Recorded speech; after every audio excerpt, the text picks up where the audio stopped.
कितनी अजीब बात है कि केवल एक गोली मारने से प्रथम विश्व युद्ध हुआ था और केवल एक गोली नहीं मारने से द्वितीय विश्व युद्ध। करोड़ों लोग मारे गए। किसी ने अपने पिता को खोया, किसी ने अपने पति को, किसी ने अपने भाई को खोया। अनगिनत लोग मारे गए। ये लड़ाई इतनी भयानक थी कि कोई कल्पना भी नहीं कर सकता। तबाही को देखकर अल्बर्ट आइंस्टीन ने बोला था, मैं नहीं जानता तीसरा विश्व युद्ध किन हथियारों से लड़ा जाएगा, लेकिन चौथा विश्व युद्ध डंडों और पत्थरों से लड़ा जाएगा। इसका मतलब ये है कि थर्ड वर्ल्ड वॉर इतना ज्यादा भयानक होगा कि पूरी मानव सभ्यता को लगभग खत्म कर देगा और तब इंसान फिर से स्टोन एज में पहुंच जाएगा। ये उन दिनों की बात है जब औद्योगिक क्रांति अपने चरम सीमा पर थी। तब एक देश दूसरे देश को अपना उपनिवेश बनाते थे ताकि उनको कच्चा माल आसानी से मिल सके और वे अपनी सामान को आसानी से बेच सकें, और वे इसके लिए लड़ने को भी तैयार थे। वर्ल्ड वॉर 1 ये इतिहास की ऐसी पहली लड़ाई थी जिसमें 30 से भी ज्यादा देशों ने हिस्सा लिया था। दुनिया भर के करोड़ों सैनिक इस युद्ध में हिस्सा लिए थे।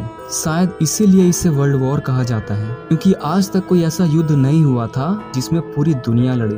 वैसे तो वर्ल्ड वॉर 1 होने के कई कारण थे, लेकिन इनमें से मुख्य कारण बना ऑस्ट्रिया के प्रिंस आर्कड्यूक फ्रांस फर्डिनेंड की गोली मारकर जब हत्या कर दी गई। ये तो बस एक चिंगारी थी, लेकिन असली बारूद का ढेर तो बहुत पहले से बन रहा था। दरअसल ये घटना है 28 जून 1914 की, जब ऑस्ट्रिया हंगरी के प्रिंस आर्कड्यूक फ्रांस फर्डिनेंड अपनी पत्नी के साथ बोस्निया में सारायेवो के दौरे पर थे। तभी रास्ते में एक 19 साल का लड़का जिसका नाम गैब्रिलो प्रिंसिपल था, उसने मौके का फायदा उठाकर प्रिंस आर्कड्यूक फर्डिनेंड और उनकी पत्नी की गोली मारकर हत्या कर दी। उस समय ऑस्ट्रिया को लगा ये हत्या सर्बिया ने करवाई है। इसके ठीक एक महीने बाद 28 जुलाई 1914 को ऑस्ट्रिया ने सर्बिया के विरुद्ध युद्ध की घोषणा कर दी। पहले तो ये युद्ध केवल 2 देशों के बीच था, लेकिन धीरे धीरे इस युद्ध में और भी कई देश शामिल हो गए, जिसमें ऑस्ट्रिया की सहायता जर्मनी ने की, जबकि सर्बिया के साथ फ्रांस, रूस और ब्रिटेन जैसे देश थे। इस तरह यह युद्ध केवल 2 देशों का युद्ध न होकर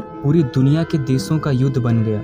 तो इस तरह केवल एक गोली मारने से प्रथम विश्व युद्ध हुआ। उस समय ये माना गया था कि इस युद्ध के बाद सारे युद्ध खत्म हो जाएंगे, लेकिन बदकिस्मती से ऐसा नहीं हुआ, क्योंकि प्रथम विश्व युद्ध में द्वितीय विश्व युद्ध का बीज पहले ही बो दिया गया था। जर्मनी पर वर्सराय की संधि थोप दी गई थी। फर्स्ट वर्ल्ड वॉर के लगभग 20 साल बाद फिर से सेकंड वर्ल्ड वॉर शुरू हो गया, जो वर्ल्ड वॉर 1 से भी कई गुना ज्यादा भयानक था। ये इतिहास की ऐसी पहले युद्ध थी जिसमें पहली बार परमाणु ऊर्जा का इस्तेमाल किया गया था। हमारी पृथ्वी ने आज तक इतना बड़ा युद्ध नहीं देखा था, जिसमें लगभग लाखों लोगों को जिंदा जला दिया गया। सिर्फ एक इंसान के कारण सेकंड वर्ल्ड वॉर हुआ, और जिसे देखकर पूरी दुनिया कांप गई। हिटलर ही वो इंसान था जिसके कारण सेकंड वर्ल्ड वॉर हुआ।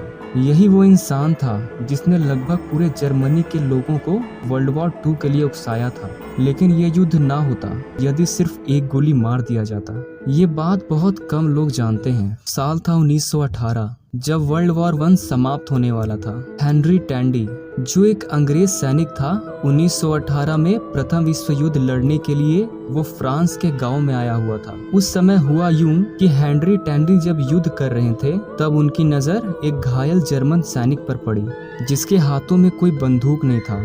बस एक गोली मारने से उस इंसान की मृत्यु हो जाती, लेकिन हेनरी ने ऐसा नहीं किया। वो उस इंसान को जाने दिया। वो इंसान जिंदा बच गया। दरअसल यह जर्मन सैनिक था हिटलर। बस एक गोली मारने से हिटलर मर जाता और इतना बड़ा युद्ध नहीं होता। करोड़ों लोगों की जान बच जाती केवल एक गोली मारने से। इस बात को हेनरी टैंडी ने अपने कई इंटरव्यू में भी किया है, और हिटलर भी इस बात को मानते हैं। तो इस तरह केवल एक गोली मारने से प्रथम विश्व युद्ध हुआ, और केवल एक गोली नहीं मारने से द्वितीय विश्व युद्ध। द एग्जॉर्सिस्ट मूवी की ये सच्ची घटना आपको शायद ही पता होगी। इसे देखने के लिए यहाँ पर क्लिक कीजिए, और सब्सक्राइब तो आपने कर ही दिया होगा, उसके लिए थैंक्स।